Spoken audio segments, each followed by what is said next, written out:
I haven't seen the original Avatar since it originally came out in theaters, which, you know, Chris says was 13 years ago. I believe him. My mind isn't that great anymore. ChrisCross. Oh, here we go, yo.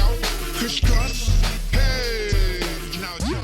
All right, Chris. Well, why don't you, you know, kind of tell us a little bit of what you think is gonna, you know, based on what you saw in The Way of Water, what you're gonna see in future Avatar films. Okay, so there's definitely things that they're setting up in this film. So Jake and Ney'tiri have kids now. They have their own family, and I think there's a huge emphasis on family and legacy in this film. Like, what necessarily is a family? Is it just blood? Can a father figure or a mother figure be something more than just your biological parents? The character that Sigourney Weaver played in the first movie passed away in the first film. Her character in this movie had a child. It was revealed that she had a mysterious birth through her own Na'vi, and there's speculation on who the father could have been, and there's even some jokes within the film of how that could have played out. I think that they are setting up this character to be a symbolism of hope and balance between humans and the Na'vi, because she is essentially both of them. She's both human. She's a half human, half Na'vi. This character also had like godlike attributes. She was able to breathe in the water like it was nothing, able to connect to certain creatures within the planet like effortlessly. And I think that in some way, her connection to their god, whose name does not... Awa, I believe. Awa. Awa or something like that. Something like that. Wawa, Awa. It's way of the water. It was probably Agua or something. Agua. It's like God Agua. Clearly has a connection, and I think it goes even further. I think that she's a manifestation of that goddess or that god, and that she's almost like this virgin birth, kind of like a Messiah, Jesus Christ, birthed from a need for nature to kind of autocorrect the destruction that it had in the first movie, where the tree was destroyed, the planet was basically being stripped of its, you know, resources and life. And I think that she was born out of the necessity to bring balance to that. They're gonna dive deeper into what this really is. Yes. You know? And though they're trying to, you know, they're even like, get out of here. Like, whatever you're doing isn't working. We're gonna heal you the natural way. Why did the natural way work? Well, because she is one with nature. You know, and they were able to heal her in that way. So, you know, I want to see where they go with that. Clearly, Kiri's gonna be a big character in this franchise, and I'm excited to see where they go with that. So, you know, if we're going full on spoilers, then at the very end, Spider does save his father. You know, at the end, he chooses not to stay with him. He goes away. But there's clearly something going on between both of those characters. You know, the general at first was kind of like, you know, didn't care about him, but then he ended up protecting him. And then kind of Spider paid it back by, you know, do I leave him here? No, I'm going to save him. Right. So now it's kind of like everyone in the Na'vi world, even Jake, I think, thinks that he's gone. He's dead. You know, he's not going to come back. But, you know, unbeknownst to them, and it's crazy that, like, at the end, he welcomes him. He's like, hey, you know, a son for a son. And now he's like, this is my son.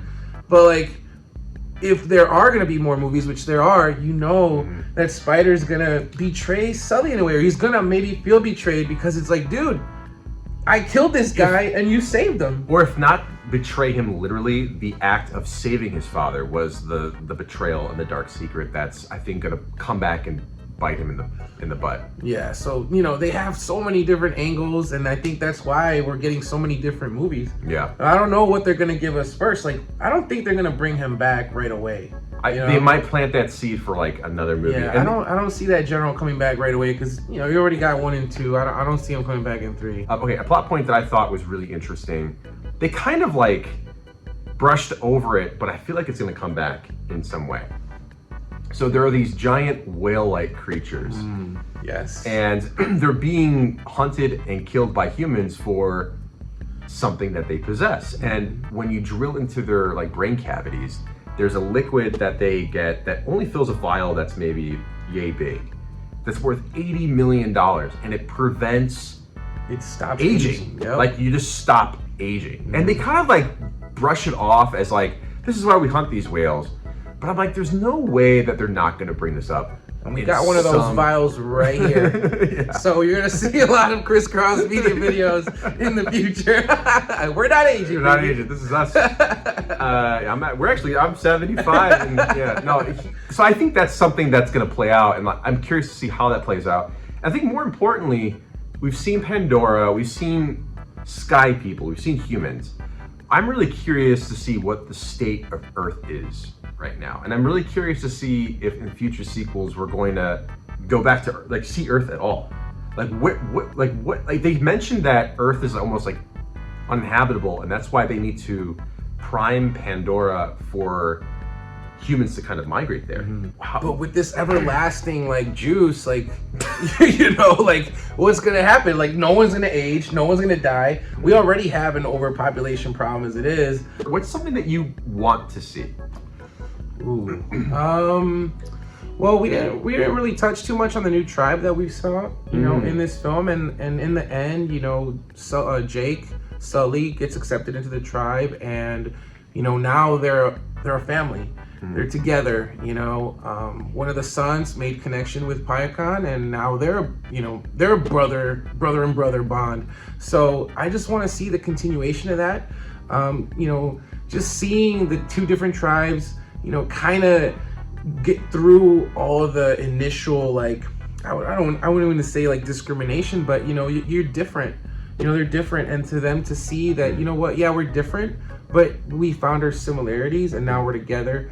Just to see, like, you know, we already have a cross between Na'vi and humans and how that happens. Like, I think in the future, you're gonna see the two different, you know, Na'vi people cross.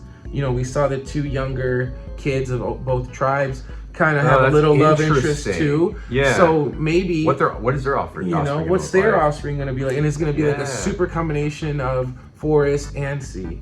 Also, like, what other tribes are on that planet, right? Right. Like, are there like rock Na'vi or like mountain Na'vi? Yeah, like I mentioned while we were watching the film, I'm like, these remind me of the Zora from The Legend of Zelda. Yeah, you know, so what if we get like a Goron version? You know, rock people, like super jacked. When they can go in the lava and stuff, you know, fire people. Did James Cameron say like how many he's making? He said 6. I think total. He's been saying Avatar 6. Okay. But it's also dependent on how these movies perform. So he definitely has stated, I think, several times that he has plans for at least 2 trilogies. Well, if it was up to me, like I mentioned, you know, but it's not. it is. It's up to me. It's up to everyone watching this video.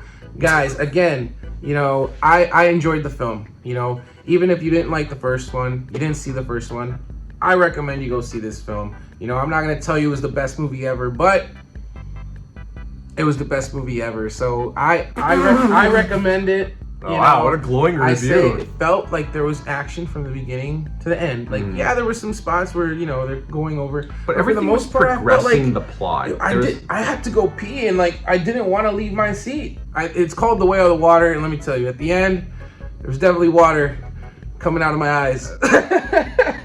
you cry for most movies. They have a way with water. They have a way to bring out the water, so to speak. So definitely check it out, man. Yeah. Check it out. We'll leave it up to all of you who are watching this video. Please let us know what you think about not only this movie, but where these movies can go. And with that being said, you know, look out for our channel. We're gonna be posting more reviews, most likely in the future, with a bunch of other speculation videos, and we have other series like Scrapped, where we talk about canceled and scrapped things from films, toys, theme parks, foods, you name it, and then other random shenanigans that we do on this channel. So that being said, my name's Chris. My name is Christian. It is? I guess so. I haven't changed it yet. And you've just been ChrisCrossed. Thank you all for watching, and peace out.